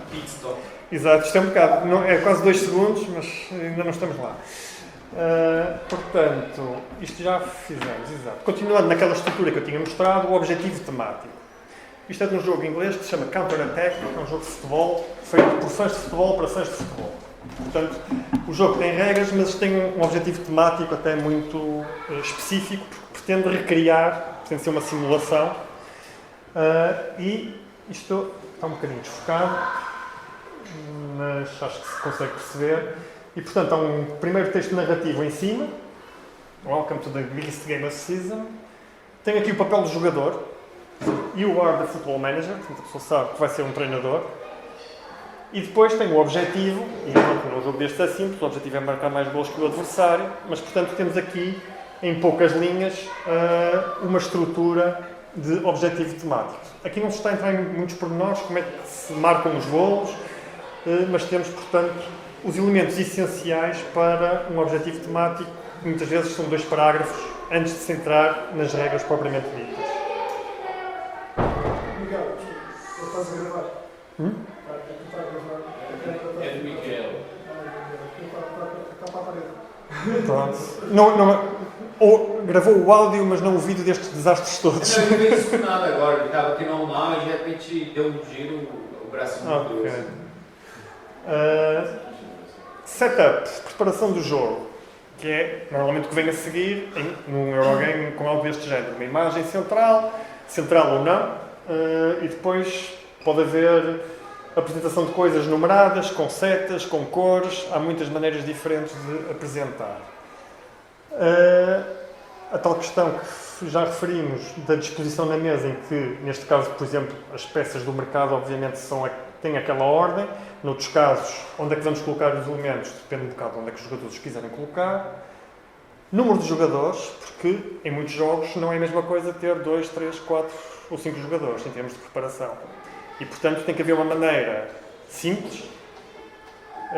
Muitas vezes é ter espaços ocupados, dar mais peças ou mais recursos a um jogador ou menos, ter mais cartas ou menos cartas em jogo. Portanto, alguns, na parte da preparação, tem que haver uma secção, ou dentro, se forem alterações muito pequenas, dentro das próprias instruções, dizer para 2 jogadores, faça assim. Isso deve ser visualmente fácil de distinguir. Pode ser um ícone, pode ser uma cor, de modo que os jogadores saibam, pronto, se isto é para 2 jogadores, esta cor, eu salto logo, os olhos saltam logo para a frente. Há elementos comuns e depois há os elementos do jogador, o tabuleiro do jogador, os recursos iniciais, etc. Em alguns casos, há o que eu aqui chamei de preparação dinâmica, que é, para completar a preparação, é preciso, por exemplo, definir a ordem do jogador, a ordem de jogo, quem é que é o primeiro jogador, porque, por exemplo, o último jogador vai receber mais recursos para compensar ter 3 jogadores a jogar antes dele. Ou então há uma escolha, por exemplo, de cartas que estão expostas na mesa. A mão inicial é feita, cada jogador escolhe à vez uma carta. Portanto, há aqui coisas que pode ser algo que não é só uma série de pontos, faz assim, assim, assim, mas há aqui uma interação entre os jogadores e os próprios componentes do jogo. Uma coisa que para mim é imprescindível e que em muitos jogos não existe, principalmente em jogos mais complexos, é ver predefinições. Ou seja, quando eu estou a aprender um jogo e me dizem agora, destas 3 cartas, escolhe uma, que tem a ver com os objetivos finais e tal. Ora, eu ainda não comecei a ler as regras, ou estou a começar a ler, portanto, se estou a seguir em sequência, peguei nos componentes, pus na mesa e agora dizem que eu tenho que escolher uma carta. Eu não sei para que as cartas servem. Uma estratégia boa, e que é usada, é dizer, para o primeiro jogo, o primeiro jogador pega neste, o segundo neste. Portanto, há pré-definições. E, portanto, tira uma decisão que muitas vezes é incómoda porque a pessoa sente que está a escolher ao calhas. E, portanto, definir claramente para o primeiro jogo, principalmente em jogos mais complicados ou com mais opções, é reduzir o número de opções. Idealmente é não dar opções para o primeiro jogo, porque a pessoa ainda está a aprender, é um jogo de aprendizagem. O que interessa é que aprenda as mecânicas e não que esteja a pensar, mas eu com isto ganho mais, ou com isto se calhar já perco o jogo. Portanto, é um aspecto que eu gostaria de realçar, essa questão das predefinições. A sequência de jogo, naturalmente depende de jogo para jogo, isto é do Watergate. Diz, há uma série de rondas, cada ronda tem estas 3 fases, A, B, C, e uma descrição resumida de cada uma, porque depois isso vai aparecer mais à frente no detalhe das regras. Quando é que é desencadeado o final do jogo? E, neste caso também, portanto, quem é que ganha, tem logo, como as condições de vitória são simples, diz logo, acontece assim e ganha Nixon, acontece daquela maneira e ganha o editor. E, portanto, aqui não se pretende, nesta sequência inicial do jogo, ter o detalhe de cada fase, mas a pessoa ter a visão de conjunto. Como é que o jogo começa, já temos na preparação, aqui é como é que o jogo se desenrola, se o primeiro jogador muda ou não de turno para turno, se é no sentido dos ponteiros do relógio, se é em simultâneo, depende obviamente dos jogos, e como é que o jogo termina. Porque isto vai ajudar a pôr depois as regras em contexto, que a pessoa sabe em cada fase o que é que está a fazer. E portanto, isto apenas para elucidar. E então agora a questão das instruções, que há bocado exemplifiquei aqui com o truque de cartas. Claro que para além daquela parte de cima de deverem ser direitas, concisas, claras e completas, portanto removendo as ambiguidades, há depois aspectos, ali parece tudo muito linear, que são menos lineares, porque muitas vezes há ações encadeadas, com hierarquias ou não, portanto um faz primeiro um, depois outro, etc. Há casos em que se interrompa a ação prévia, ou um jogador interrompa a ação de outro jogador, portanto pode haver aqui diferentes gamas de complexidade e pode haver opções, não é? Porque o jogador pode fazer A ou B ou C, e todo este conjunto de opções, no fundo estamos a falar praticamente de fluxogramas e de programação, têm que ser transformadas em linguagem clara, no nosso caso em português, para quem vai estar do outro lado ou do mesmo lado, porque todos somos também jogadores, alguns têm papéis diferentes, mas aqui estamos todos a falar também como jogadores. E aí foi o que aconteceu há bocado com as cartas, foi fazer as perguntas, não é? Tira duas cartas, mas de cima, posso ver, posso não ver, e aqui é a mesma coisa. Para cada ação, o que estamos a perguntar é quem? Um jogador, os jogadores todos, quando? No turno dele, posso fazer isso quando não é o meu turno, no fim do turno, na fase de preparação para o turno seguinte. O quê? Cartas, dados, recursos, quantos? Pegas em recursos, quantos? 2, 3, até 3. Portanto, todas essas perguntas que nos levam a ter a informação completa. Isto tem a ver muito com o slide anterior, ter a informação completa. De onde? Da mesa, da mão, para onde? Descarto, removo do jogo, coloco na mesa, passo ao parceiro. Como é que faço isso? Ao pousar uma carta, a carta tem orientação, ponho para cima ou para baixo, posso rodá-la. Se for uma peça que indique que tem uma seta, posso rodar aquilo, só ortogonalmente, diagonalmente. Opções, portanto tenho uma gama de escolhas ou não. E depois as perguntas, que é o que muitas vezes falha, e as tais ambiguidades que se falava, que é, e se tira 3 cartas, e se já não houver cartas? O que é que se faz? Ou se só houver 2? Dizem para tirar 3, mas se só houver 2, e se houver uma pilha de descarte, repõe-se na pilha ou não? E, portanto, isto é o que ajuda a remover algumas das ambiguidades, a fazer isto sistematicamente quando se está a escrever as ações. Agora falas da pilha, eu não sei quem é que estava a dizer isto, mas um youtuber qualquer a fazer um review disse que o regra não dizia que ele assumiu que era assim, e se calhar quem escreveu também assumiu que a pessoa seria. Que é aquela questão de quando o baralho visto que está esgotado, o baralho descarte, baralho. Sim. Era isso que era suposto acontecer, não dizia lá em lado nenhum. Pois, mas isso em alguns jogos acontece, em outros não, porque não é, ou seja, não é daquelas soluções que funcionam para tudo. É como a questão dos recursos. Há jogos que dizem este recurso é suposto ser limitado. Se os componentes não chegarem, usam outro componente para substituir. Há outros jogos que dizem não, estes recursos são limitados. Quando não há, não há. Se não tens para fazer esta ação, não podes fazer a ação. Ou até aquela coisa de teres um limite de 8 recursos. Mas é um limite duro ou é um limite flexível? Não é? Sim, ou seja, quando tens o limite, posso descartar um para meter o que apanhei ou não. Portanto, para remover as ambiguidades, e daí a vantagem da pessoa ter experiência também em jogo, é ir para além dos pressupostos que se pensa, deve ser assim, ou normalmente é assim. Não assumir que o outro sabe. Não assumir que o outro sabe. Não assumir, essa é a palavra.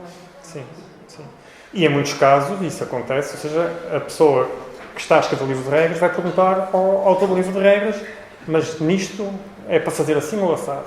Porque é tal coisa que tínhamos falado no início, quem faz está dentro também da sua... Estamos todos dentro de bolhas, não é? Portanto, aqui temos que rebentar algumas bolhas para conseguir que depois a informação fique o mais completa possível. É importante quem redige as regras ter ter jogado o jogo pelo menos uma vez, diria eu. Sim. Há muitas questões dos ICs que aparecem em testes. Que aparecem em testes, sim. Isto aqui é uma coisa que eu muito pensar. Sim, isso nem sempre acontece, assim como, por exemplo, nas traduções isso raramente acontece. Nas traduções a pessoa recebe uma lista e depois traduz, muitas vezes até sem imagens, outras vezes há imagens, claro que pode questionar, e também depois recebe muitas vezes um PDF e aí já vê os exemplos e as imagens e tal, e leva a ajustes, e mesmo assim há coisas que podem não estar bem definidas, mesmo na língua original, ou seja, as regras originais às vezes não estão bem feitas. E, portanto, um jogador com alguma experiência detecta, mas muitas vezes está a fazer isso às cegas, ou seja, sem mexer no jogo. E mesmo no desenvolvimento de regras, hoje tipicamente, muito disto é feito no Tabletop Simulator, as interações, e portanto a pessoa ou assistiu ou participou e jogou até algumas vezes, mas não o tempo suficiente para ver isso como jogador que está à procura. Isso normalmente a equipa de desenvolvimento do jogo é que faz isso, não é? Que jogaram 50 vezes, experimentaram as coisas todas diferentes e vão levantando esses problemas.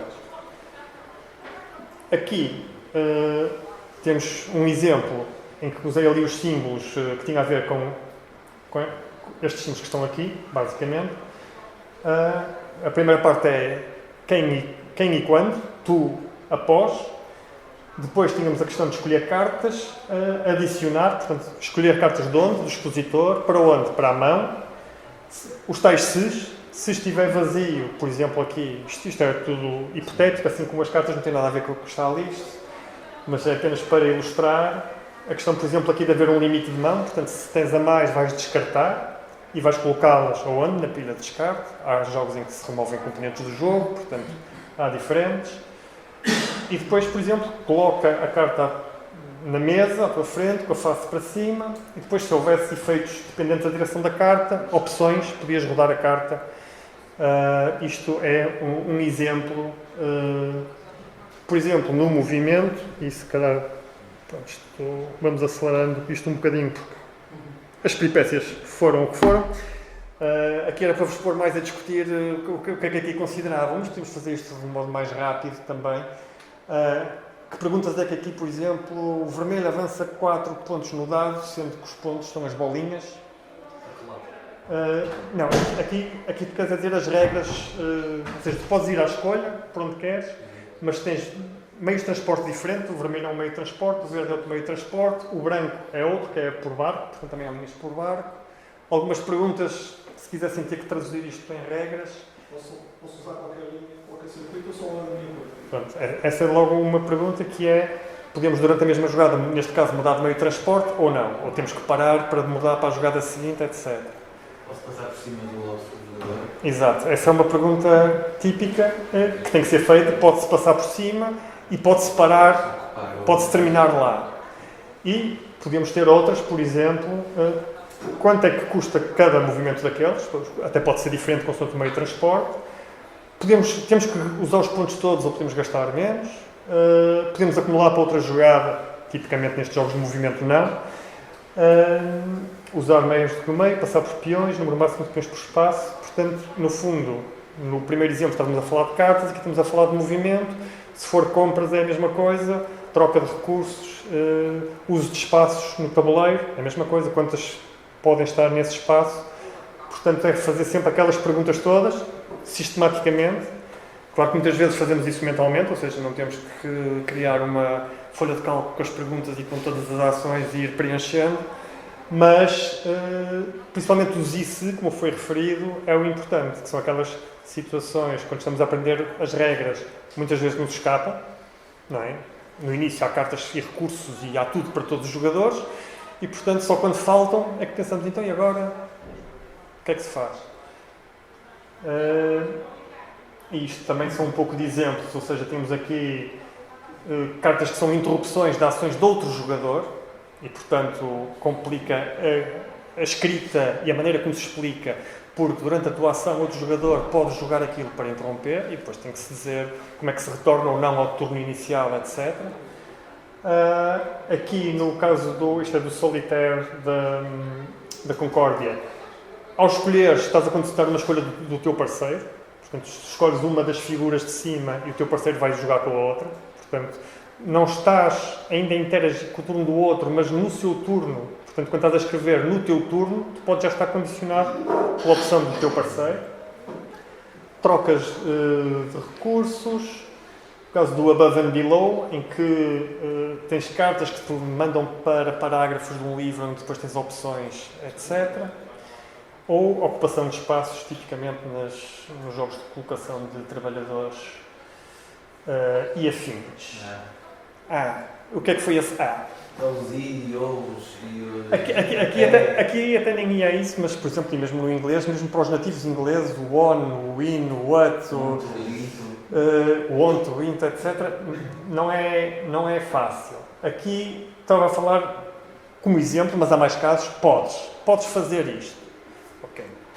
Podes, na nossa linguagem coloquial, podes fazer ou não fazer. Deves, mas tens de... É que o dever tem dois sentidos, não é? Ou seja, tem o sentido de obrigação e tem o sentido de possibilidade. E, portanto, usar isto é logo criar uma ambiguidade à partida. Quando dizes, deves tirar 3 cartas, mas tenho que...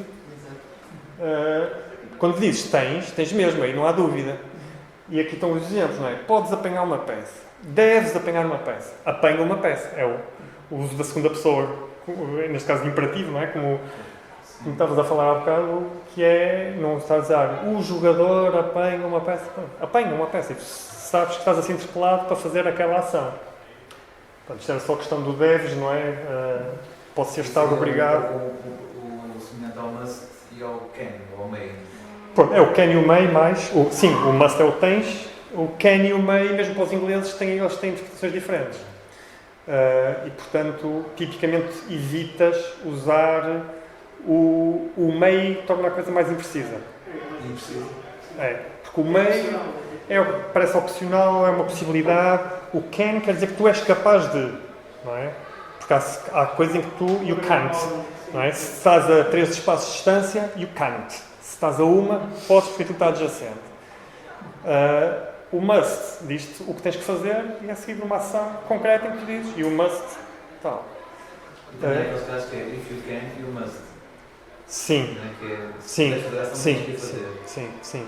Pronto, aí evita-te a questão do may, não é? Porque aí podias ter o may e o may or may not.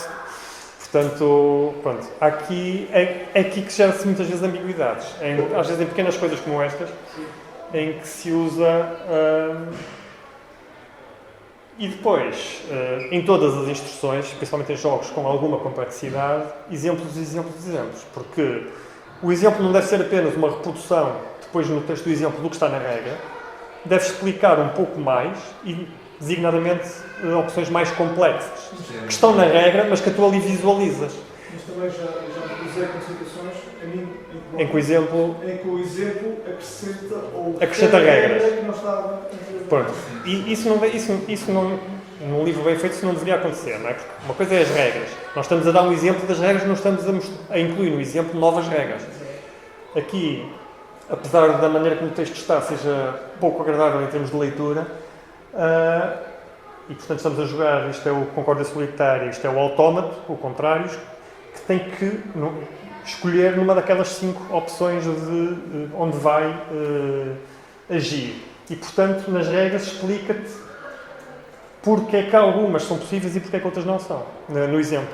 Portanto, há as regras que te dizem faz isto e escolhe com esta prioridade, mas aqui visualizas porque é que ele está a escolher aquela e não aquela, e aí podes ir para situações de limite, que em termos de palavras fica muito complicado de explicar, mas aqui, como estás a visualizar, é simples dizer podes ir para aqui porque, ou para aqui não podes porque. Ok?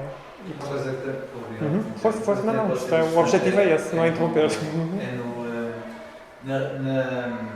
No exemplo, dar um exemplo mais extremo, por exemplo, eles estão numa situação que queriam levantar uma dúvida e em caso de empate, o exemplo mostra um empate, não é? Sim. E neste exemplo tens isso.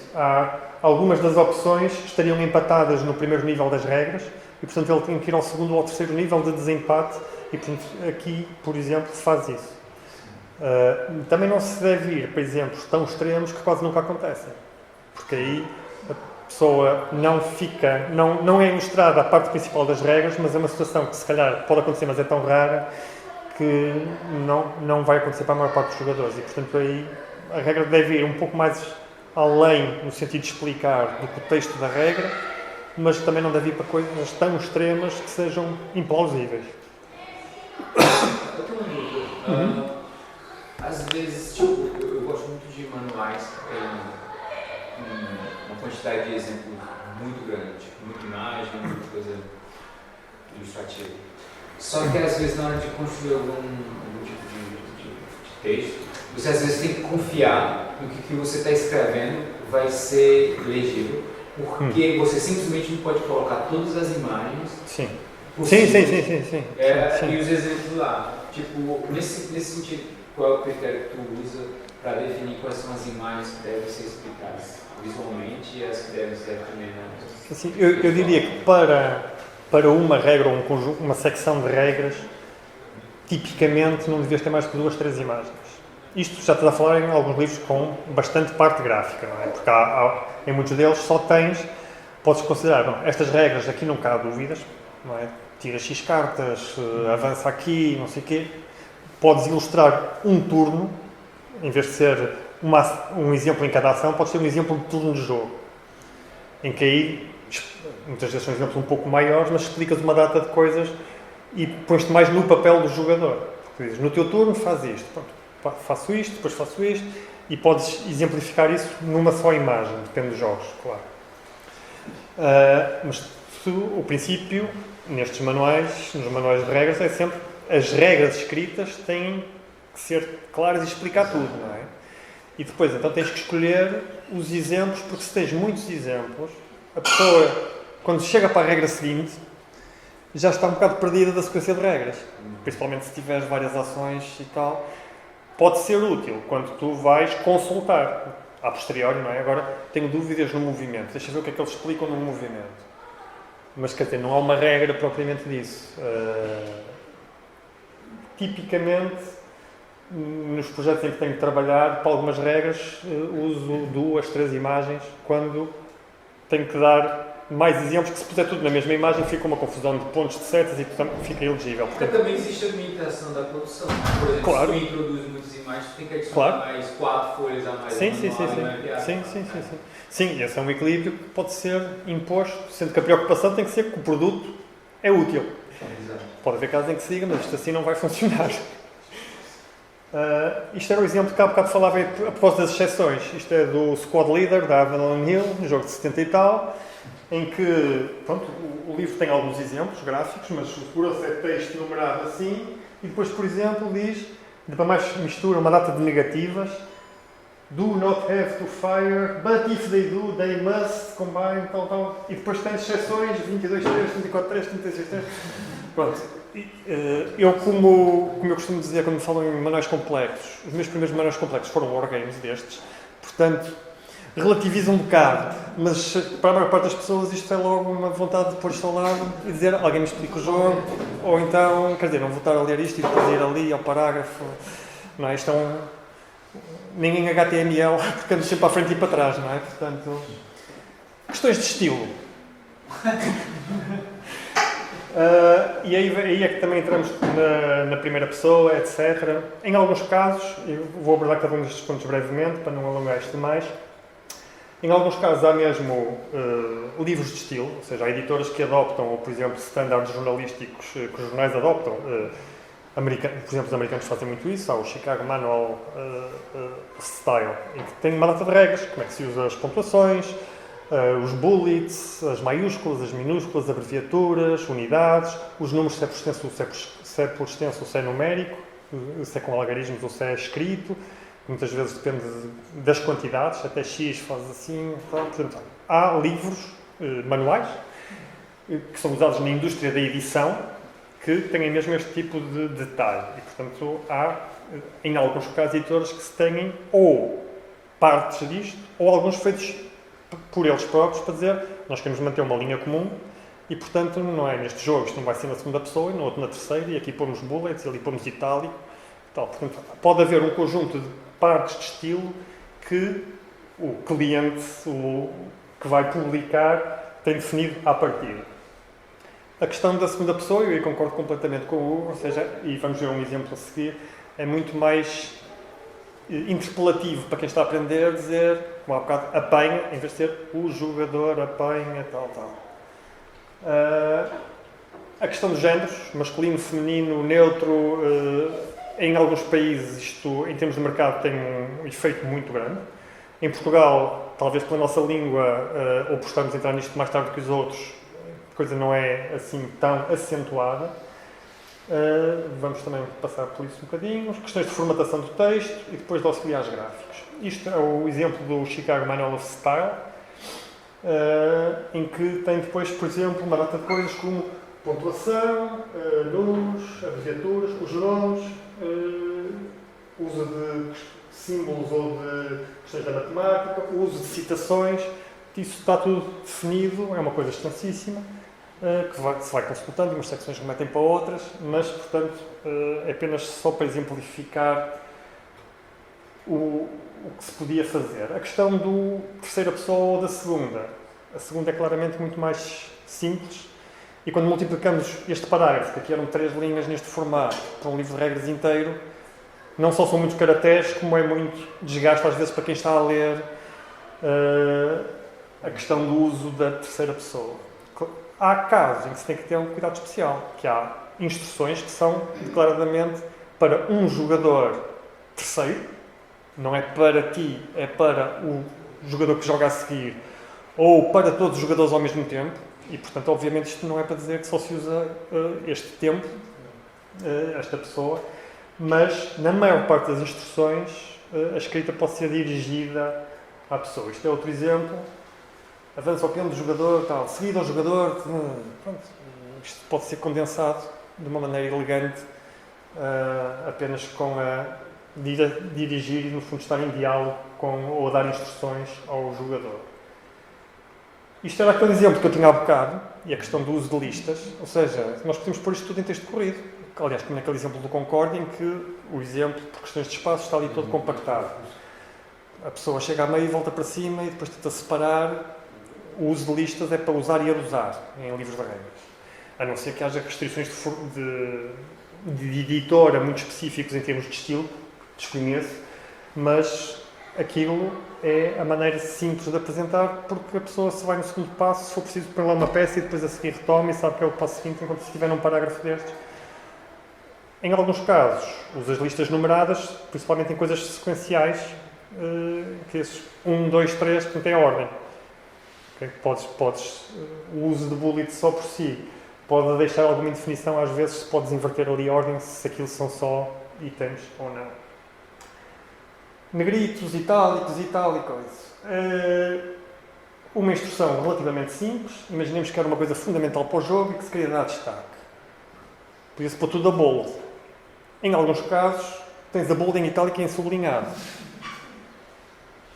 A minha escolha seria esta, em que o que é que salta à vista? Limite de mão, 5 cartas. O que se vai fazer a seguir está dito. Não é? Mas, portanto, em termos visuais, a sobrecarga visual é poluição visual, portanto, e dificulta até a apreensão. Isto são coisas, às vezes, que parecem muito simples, mas é frequente, por exemplo, usar bold, itálico, negrito, continua-se a encontrar, e, portanto... Nada ali tem destaque. Sim. Nada daqueles 3. Sim, exato. E mesmo que, por exemplo, naquele em que tem sublinhado, só sublinhasse o resto, o teres aquilo carregado no resto, nas outras partes, só em si perturba. Só a primeira frase, por exemplo. Sim. Coisas mais simples, uso de caixas ou de símbolos. Coisas importantes, vermelho, que normalmente é uma coisa que salta à vista como perigo ou atenção e tal. Notas, neste caso a verde, isto é do Anachrony. Símbolos, que depois aparecem em alguns outros componentes de jogo ou regras, e, portanto a pessoa facilmente associa. Não só torna também a coisa mais simples e, portanto, para além da escrita em cores diferentes, pode haver caixas com limites ou sem limites. Depois já são partes de design gráfico, que por aí já não é o meu domínio declaradamente. Também é algo nesse sentido, às vezes há algumas regras que têm tipo, as ações com cor e depois há-se uma mancha, a página tem uma mancha daquela sim. cor e percebes? Sim. Depois podes fazer associações de cor. Uma coisa que falaste muito interessante do design gráfico Até que ponto é que tu define os exemplos ou o design gráfico define? Porque, tipo, por exemplo, quando tu dá um exemplo, tem imagem, né? Sim. Visualmente. Então, é quem escreve o livro de regras que vai dizer o exemplo visual nessa situação, ou não? Ou é uma espécie de editor da própria produção para definir isso? Na minha maneira de ver, o exemplo em si, a construção do exemplo, qual é a situação e como é que ela é descrita, é quem está a fazer o livro de regras. Agora, se vou usar um círculo a vermelho, ou vou usar um retângulo, ou vou usar uma seta, ou vou usar um número, a identificar cada um dos passos, por exemplo, naquele caso do Concórdia, que é aqueles círculos brancos, isso é uma parte de design gráfico. Mas na imagem, é tu que vai dizer, por favor, fazer uma imagem dessa situação, ou não? A situação, sim. Porque a situação só tem a ver com uma coisa, as regras. Okay. Na situação estás a explicar regras. Outra coisa é, tu podes apresentar aquilo de modo visualmente muito mais atrativo, que quem está a fazer as regras não sabe nem tem as ferramentas para isso. E um design gráfico, não só para manter a coerência em todo o livro de regras, porque senão vais ter coisas de uma maneira num sítio e de outras no outro, é dizer, pronto, mas nós, por exemplo, a questão de usar setas, apontar para elementos, ou pôr números e depois no texto tens os números referidos. Isso é uma opção muito de estilo gráfico. Há casos em que é mais legível, há casos em que podes dizer, isto para mim é menos legível assim do que assim. Mas aí já é mais uma opção gráfica. Mas a construção de todo o exemplo, qual é a situação representada, o que é que acontece e o que é que tem que ser realçado, o que é que tem que estar a negrito no exemplo, é quem faz o livro de regras. Porque é essa pessoa que está a dizer esta instrução que tem que ser aprendida. Agora, visualmente, podes tratar isso de maneiras diferentes para chegar ao mesmo resultado.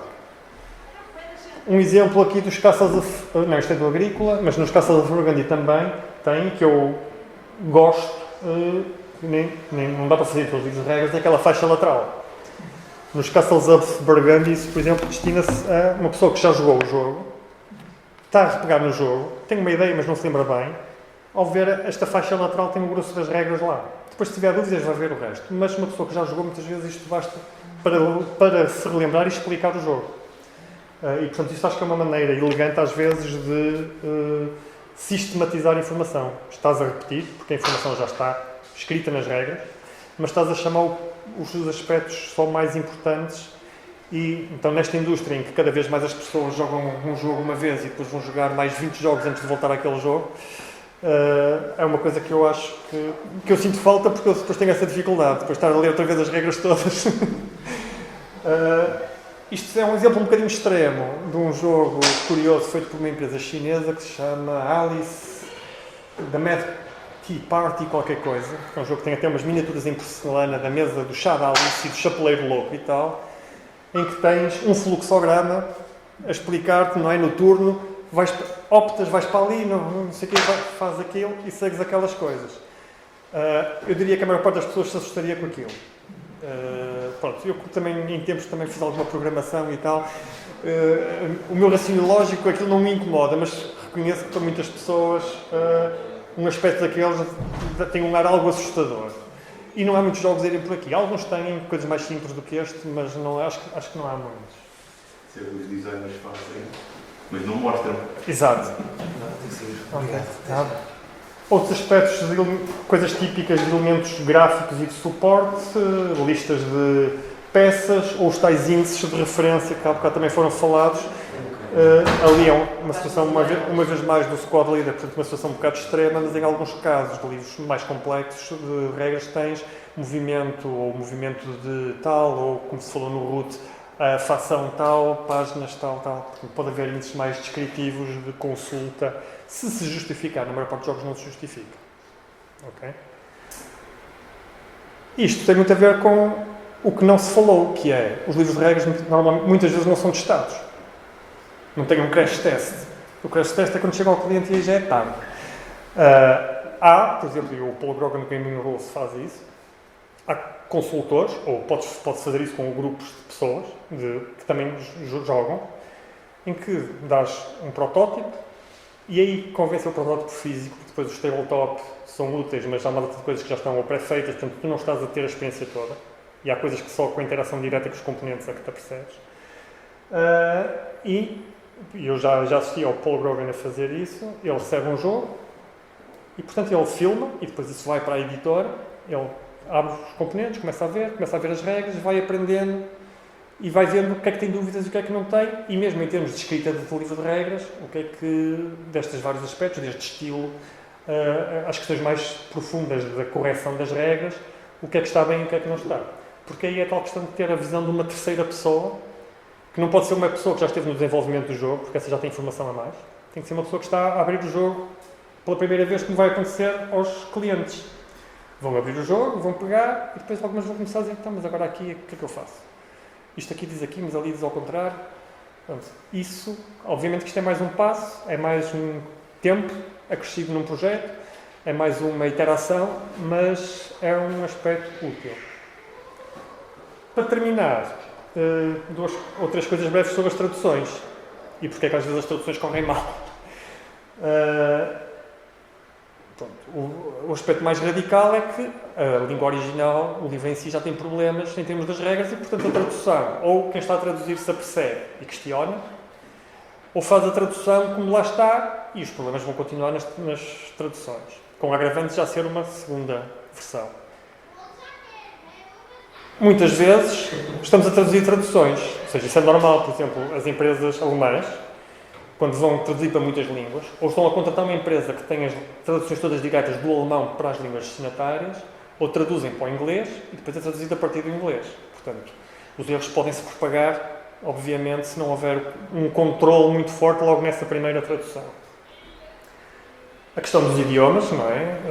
Eu já fiz traduções também para inglês, não sou nativo de inglês, estou a fazer edição de livros em inglês, portanto tenho um domínio bom do inglês, mas não é não ser um nativo, porque há nativos que também não têm o domínio da língua, não é? Portanto, é ser uma pessoa com o domínio suficiente da língua. Do tema, neste caso dos jogos, portanto, como vimos, há muitas questões que falham, porque depois nas traduções não há o domínio dos jogos, da linguagem dos jogos ou da temática que está por trás dos jogos. Por exemplo, numa das versões do Concorde em português, a tradução que estava de Tribune, o tribuno romano, era Tribuna Objeto. Pronto, aí não é questão do domínio do jogo, é uma questão da linguagem e do tema. Provavelmente a pessoa fez uma pesquisa para substituir e são sinónimos. Portanto, isso acontece. A questão do dragão dos jogos, que era outra que estava a falar, o que também já falamos, ou seja, a tradução normalmente é feita sem o jogo, nem sequer em tabletop, muitas vezes, ou seja, tanto pode ser uma tabela em Excel ou em Word, só texto, às vezes com imagens, e, portanto, não há experiência do jogo, não é? Estamos a fazer uma tradução técnica. Isto é um exemplo do Marrakech, em que, por exemplo, na versão francesa, que é original, tem uma variante, na versão portuguesa não tem variantes. Não é a única diferença que existe. Mas esta é logo que ou isto foi feito em momentos diferentes, é possível que a versão original não tivesse a variante, e depois foi acrescentada numa versão, não verifiquei nas outras línguas, mas isso acontece haver coisas diferentes e pode, em alguns casos, ter a ver com o timing, o que prejudica depois o controle todo da qualidade disso tudo. Mas pronto, as traduções era outra história. Isto aqui era mais sobre os livros de regras em si. E se tiverem mais questões, comentários, etc., por mim eu tenho tempo, eu vou ficar para amanhã, portanto... As traduções também tens outro problema, muitas vezes, que é a falta de revisão. Sim. Por exemplo, aquela empresa que eu falei, o da Geekeeper, eles trabalham sempre com um par. Há sempre um tradutor e um revisor da língua. Portanto, eles mandam os ficheiros para o tradutor, esse é o primeiro passo. O tradutor, quando termina, diz, ok, passa para o revisor, e eu, com eles já trabalho, ou seja, os vários colaboradores deles trabalham nas duas vertentes, eles dizem que eu sou o tradutor, eles dizem que sou o revisor. O revisor faz os seus comentários, e depois há uma fase de articulação entre o revisor e o tradutor, às vezes, quer dizer, normalmente é o tradutor que prevalece, mas normalmente há um acordo, pronto, isto aqui de facto não está bem, este termo tal, isto está extenso demais, pronto, há uma fase de articulação. E portanto eles nos projetos deles, não sei, as outras empresas, as que fazem só tradução, não sei se fazem assim. As que são traduções diretas, normalmente não há um revisor, não é? Portanto, contratar uma pessoa para fazer a tradução, ponto final, e é isso que segue. Nesse caso, eles de facto trabalham assim, não sei se para todas as línguas, mas para a maior parte das línguas, eles têm sempre um par E isso é muito útil. Aliás, uma das pessoas que também colabora com eles é o João Coutrinho, que também costuma vir a estes encontros. E pronto, é muito útil. E é útil a pessoa alternar entre o papel de tradutor e revisor. Porque se olha para as coisas de maneira diferente. Não é? No revisor, tu muitas vezes já estás mais focado na pontuação, nas correções e tal, embora com o background dos jogos há sempre coisas que podem saltar à vista. Como tradutor, muitas vezes estás à procura mesmo de transmitir o espírito da frase e depois ficas também envolvido nessa parte da tradução e perdes algum distanciamento para depois para aquele detalhe fino que se detecta a rever, ou a mesma pessoa se olhar para aquilo passado 3 semanas que já não se lembra do que fez e isto aqui falta isto e aquilo, pronto. Mas é verdade isso. Eu tenho uma dúvida com relação a talvez ter mais experiência nesse sentido, mais uma curiosidade que pode dizer ou não. Existem, a meu ver, existem 2 livros de regras. Existe um livro de regras que vai junto com o jogo, para o cliente final, para o destinatário final. Só que existe um livro de regras do desenvolvedor do jogo para promover para um publisher. Por exemplo, porque supondo que eu mande o meu jogo para um publisher na Alemanha e eu quero que o publisher entenda o meu jogo. Existe algum tipo de padrão com isso ou não? Geralmente esses jogos são apresentados pessoalmente. Eu quero que o publisher entenda como é que a regra funciona no jogo, percebe? Sim, mas aí muitas vezes é uma apresentação presencial. Não é? Quando ainda não estás a entregar um jogo com o livro de regras, ou seja, normalmente nos contactos com os editores está numa primeira fase, que é um bocado exploratório, não é? Estás a vender, tens muitas vezes uma folha com sell sheet, não é? Uma folha de venda com as principais características do teu jogo, a quem é que se destina, características e tal, uma ideia das regras e dos mecanismos, mas é texto curto, portanto não é um livro de regras. Portanto, enviar logo um livro de regras, não sei se isso é muito usual quando ainda estás a tentar suscitar o interesse, porque as editoras, não é? Tipicamente não vão estar a estudar o teu jogo para depois decidir se ali há um potencial e tal. Não, primeiro tens que os convencer que o jogo é interessante. E para explicar o jogo, provavelmente tem que ser o autor a fazer isso. Portanto, eu julgo que isso é o que acontece em muitas das...